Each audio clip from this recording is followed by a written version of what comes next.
Tere sõber! Kas sa oled metsas juba käinud maikellukesi korjamas? Nad ju läksid praegu alles lahti. Jaast, kui hästi nad lõhnavad. Kas pole toredad?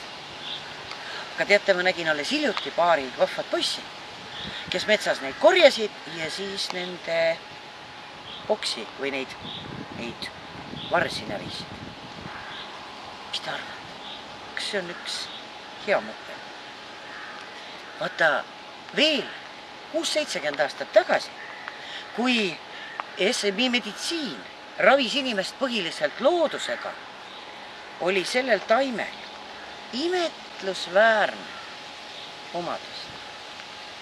See oli südamehaigete lootus. Tänu sellele taimele elasid 100 südamehaiget palju-palju kauem. Maikellukese sees on üks kange aine, mis tegelikult haiget südamed natuke aitab. Aga praegu tänapäeval on muidugi olemas muud rohud. Aga maikelukeses on need ained siiani sees. Ja see, mis toetab haiget südamed, ei ole üldsegi mitte hea tervele südamele. Ja sellega, väike sõber, ma tean, nad on ilusad, nad lõhnavad hästi, aga ära nende varsi omale suhu pane. Ja paar vahvat selli on alles hiljuti leotanud maikellukesi vees, hoidnud neid päevake 2 ja siis joonud seda vett.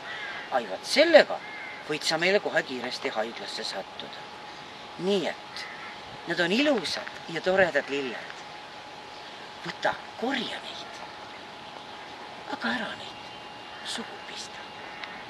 Ole tubli.